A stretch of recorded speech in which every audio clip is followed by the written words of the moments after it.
Hello everyone, welcome to Social Decoded by Anjali. Do subscribe to the channel.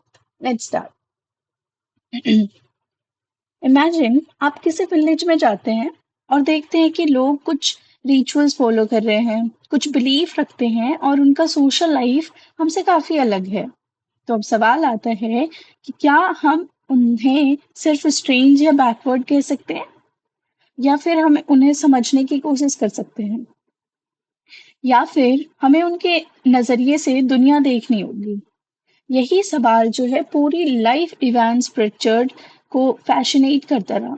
आज के lecture में हम समझेंगे कि सोशल एंथ्रोपोलॉजी क्या है, सोशल स्ट्रक्चर क्या होता है, इवांस प्रिचर्ड ने सोसाइटी को कैसे देखा और ये सारा जो है हमारे एग्जाम्स के लिए बहुत इंपॉर्टेंट है।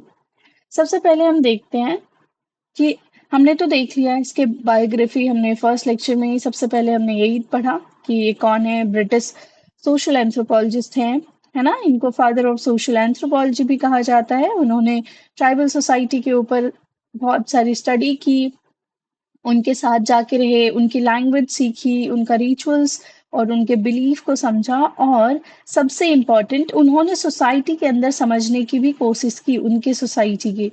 अब बात करते हैं इनके आइडियाज की। इवांस प्रिचर्ड कहते हैं कि अगर किसी सोसाइटी को समझना है तो उस सोसाइटी के लोग अपनी दुनिया को कैसे देखते हैं ये समझना होगा सबसे पहले। एक एग्जाम्पल लो, अगर आप क्रिकेट फैन हो और कोई फुटबॉल फैन हो, कोई फुटबॉल फैन है, ठीक है, दोनों एक ही स्टेडियम में देख सकते हैं, लेकिन उसका मीनिंग दोनों के लिए अलग होगा ना। रियलिटी सेम है पर इंटरप्रिटेशन डिफरेंट है। एक क्रिकेट फैन है तो वो ऑब्वियसली एंजॉय करेगा, उसको एवरी मैच के रूल एंड एवरीथिंग उसको पता है। बट जो फुटबॉल फैन है वो तो बस ऐसे ही एंटरटेनमेंट के लिए देख रहा है, उसको ज्यादा आइडिया नहीं है क्रिकेट का। तो इंटरप्रिटेशन डिफरेंट है, रियलिटी सेम है। एग्जैक्टली सोसाइटी में भी यही होता है। अब बात करते हैं कि what is anthropology. Social anthropology ना सोसाइटी के सोशल और कल्चरल लाइफ का साइंटिफिक स्टडी है, particularly social relationship, social institution, kinship के बारे में, रिलीजन के बारे में, पॉलिटिक्स के बारे में, इकोनॉमी के बारे में, बिलीफ एंड वैल्यूज के बारे में। एक एग्जाम्पल मानो कि सपोज आप शादी अटेंड कर रहे हो, ठीक है, आपको क्या दिखता है? ब्राइड दिखती है, ग्रूम दिखते हैं, म्यूजिक, फूड, है ना। लेकिन एंथ्रोपोलॉजिस्ट अगर होते वहां तो वो क्या देखते? वो देखते किनशिप रिलेशन को, वो देखते मैरिज रूल्स को, वो social status, gender roles, rituals को देखते, नॉर्मल पीपल इवेंट्स को देखते हैं। एंथ्रोपोलॉजिस्ट सोशल स्ट्रक्चर को देखते हैं। अब आता है कि social anthropology as a science, इसके बारे में समझते हैं। तो इवांस प्रिट्जर्ड का मानना था, बिलीव करते थे कि एंथ्रोपोलॉजी भी साइंस होनी चाहिए, लेकिन लाइब्रेरी जो है ना, लेबोरेटरी साइंस नहीं हो सकती।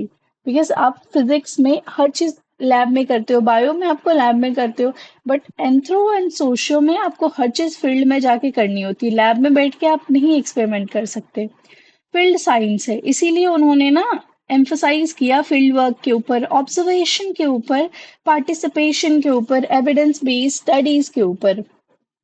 अब जैसे एग्जाम्पल लो कि आप स्विमिंग बुक पढ़कर क्या स्विमिंग सीख सकते हो? नहीं ना, आपको पूल में उतरना होगा, आपको वहां पे आपको जो है स्विमिंग सीखनी होगी। वैसे ही सोसाइटी को समझने के लिए ना उसके बीच में रहना पड़ता है और यही फील्ड वर्क है। अब आता है कि social structure foundation, social structure the foundation, इसके बारे में समझते हैं।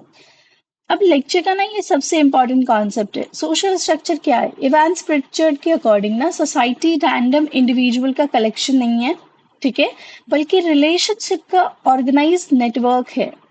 थिंक अबाउट इट, आपकी लाइफ में ना पेरेंट्स हैं, टीचर हैं, friends, college, work place, okay, सब इंटरकनेक्टेड है। ये पूरा एक नेटवर्क ही तो सोशल स्ट्रक्चर है ना। सोशल स्ट्रक्चर का मतलब क्या होता है कि सबसे पहले नेटवर्क ऑफ सोशल रिलेशनशिप, मतलब की एलिमेंट्स की अगर हम बात करें, network of social relationship, people relationship के थ्रू ना कनेक्ट होते हैं, जैसे family, friendship, authority, cooperation, conflict. फिर उसके बाद आता है कि स्टेबल पैटर्न होने चाहिए, मतलब कि जैसे कि, हाँ, सॉरी, यहाँ पे है network of relationship stable pattern. Relationship ना टेम्पररी नहीं होते, उनके रूल्स और एक्सपेक्टेशंस होते हैं, जैसे कि टीचर्स और स्टूडेंट का रिलेशन। हर साल ना टीचर्स स्टूडेंट्स बदलते रहते हैं लेकिन रोल सेम होता है। यही स्टेबल पैटर्न है। रोल्स एंड स्टेटस थर्ड, कि हर पर्सन ना एक स्टेटस ऑक्यूपाई करता है, जैसे हर और उस स्टेटस के अकॉर्डिंग ना रोल परफॉर्म करता है। जैसे कि आपके घर में आप आप आप घर में किसी की बेटी हो या बेटा हो, कॉलेज में स्टूडेंट हो, यूट्यूब पर टीचर हो, same person different status different role play करता है। ठीक है। देन आता है institution maintain order. Institution society को ना ऑर्गेनाइज करती है, जैसे family, religion, education, law, government, ये सब ना सोशल स्ट्रक्चर के पिलर्स हैं। ओके, अब हम बात करते हैं की एलिमेंट्स ऑफ सोशल स्ट्रक्चर के बारे में। ठीक है, सबसे पहला आता है इसमें सोशल रिलेशन। ये क्या होता है इसको समझते हैं। सोसाइटी ना रिलेशनशिप सोसाइटी रिलेशनशिप से बनती है and without relationship society exist नहीं करती। दूसरा आता है इंस्टीट्यूशन। इंस्टीट्यूशन ना सोशल बिहेवियर को रेगुलेट करती है। एग्जाम्पल जैसे स्कूल के टीचर डिसिप्लिन सिखाते हैं, फैमिली हमें वैल्यूज सिखाती है, लॉ हमारी बिहेवियर को कंट्रोल करते हैं।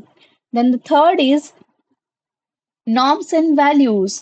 नॉर्म्स यानी रूल एंड वैल्यूज यानी आइडियल्स। एग्जाम्पल जैसे ट्रुथ बोलने का वैल्यू है, ट्रुथ बोलना एक वैल्यू सिस्टम है, झूठ ना बोलना नॉर्म्स है ना। रूल्स एंड स्टेटस, जैसे status is like position and rules मतलब एक्सपेक्टेड बिहेवियर, हमसे क्या एक्सपेक्ट किया जाता है। एग्जाम्पल जैसे डॉक्टर का स्टेटस पेशेंट को ट्रीट करने का उसका रोल है।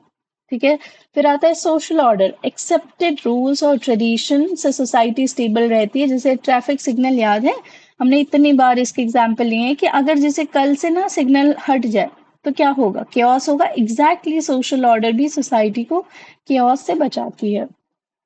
फिर आता है कल्चरल पैटर्न, जैसे कि हमारे बिलीफ सिस्टम हो गए, हमारे रिचुअल्स, हमारा सिंबल्स, लैंग्वेज, ये सब सोसाइटी के कल्चरल पैटर्न क्रिएट करते हैं। अब बात करते हैं एमिक पर्सपेक्टिव के बारे में। इवांस प्रिचर्ड का सबसे फेमस कंट्रीब्यूशन है एमिक पर्सपेक्टिव। सोसाइटी को उसके मेंबर के नजरिए से समझना। जैसे सपोज किसी ट्राइब में ना लोग विच क्राफ्ट पर बिलीव करते, ओके, एंड आउटसाइडर कहेंगे कि ये क्या इरिटेशन है, मतलब फालतूगिरी करते हैं। लेकिन एंथ्रोपोलॉजिस्ट कहेंगे कि चलिए समझते हैं कि उनके लिए इसका मीनिंग क्या है ना। और यही एमिक अप्रोच है। साइंस ऑफ द पर्टिकुलर, ये क्या है कि इवांस प्रिचर्ड कहते हैं कि anthropology is the science of particular, मतलब कि हर सोसाइटी यूनिक है, हर कल्चर को ना उसके कॉन्टेक्स्ट में समझना चाहिए। जैसे एग्जाम्पल मान के चलो दिल्ली और केरला दोनों इंडिया में ही है ना, लेकिन कस्टम, फूड, लैंग्वेज, ट्रेडिशन अलग है। ठीक है, अगर हम सबको सेम लेंस से देखेंगे तो मिसअंडरस्टैंडिंग होगी, राइट। फिर आता है methods of study. Evans Pritchard ने कैसे रिसर्च की। उन्होंने सबसे पहले लॉन्ग टर्म फील्ड वर्क किया, मतलब ईयर्स ऑफ कम्युनिकेशन के साथ रहे, मतलब उस कम्युनिटीज के। फिर दूसरा वो पार्टिसिपेंट ऑब्जर्वेशन, यानी उन्होंने ऑब्जर्व भी किया कि पार्टिसिपेट भी किया वहां पे। फिर लोकल लैंग्वेज वहाँ की सीखे। ठीक है, लाइफ हिस्ट्रीज पढ़ी, स्टडी किया उनके डेली लाइफ के बारे में।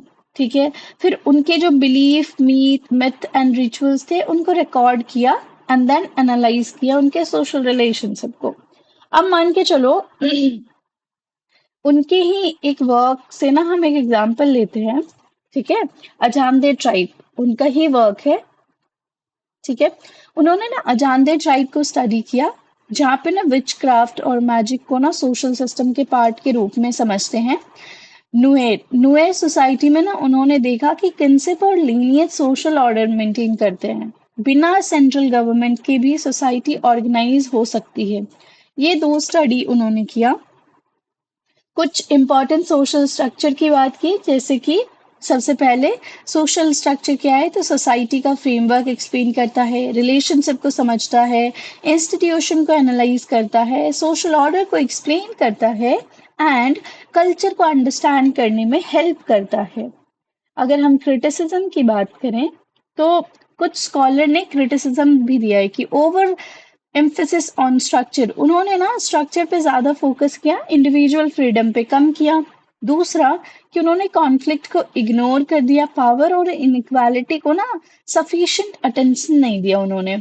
इकोनॉमिक फैक्टर्स, जैसे कि इकोनॉमिक चेंज को ना रिलेटिवली कम इम्पोर्टेंट दी उन्होंने। स्टैटिक व्यू है उनका, मतलब कि सोसाइटी को कभी कभी ज्यादा स्टेबल मान लिया उन्होंने, जो होता नहीं है, ऐसा वो कहते हैं, क्रिटिक कहते हैं। अब बात करते हैं इनके कंट्रीब्यूशन के बारे में। Despite all these criticism, Evans Pritchard ने सोशल एंथ्रोपोलॉजी को साइंटिफिक डिसिप्लिन बनाया, सोशल स्ट्रक्चर कॉन्सेप्ट को स्ट्रेंथन किया एंड एमिक पर्सपेक्टिव को पॉपुलर किया, फील्ड वर्क ट्रेडिशन को स्टैब्लिश किया, जनरेशन ऑफ एंथ्रोपोलॉजिस्ट को इंस्पायर किया। अगर हम बात करें कि आज हमने क्या समझा, तो लेक्चर खत्म करने से पहले एक लाइन याद रखना कि सोसाइटी सिर्फ इंडिविजुअल का कलेक्शन नहीं है। सोसाइटी रिलेशनशिप, इंस्टीट्यूशन, नॉर्म्स और मीनिंग का एक नेटवर्क है। और इवांस प्रिचर्ड का सबसे बड़ा लेसन है कि एंथ्रोपोलॉजी का पर्पस जज करना नहीं है, उसको समझना है। जब हम लोगों को ना उनकी नजर से देखना सीख जाते हैं ना, तो तभी हम सोसाइटी को ट्रूली अंडरस्टैंड कर पाते हैं। ठीक है। सो यहाँ पे हमारा ये खत्म होता है। If you like this lecture, do subscribe to this channel. Till then keep learning. Thank you so much.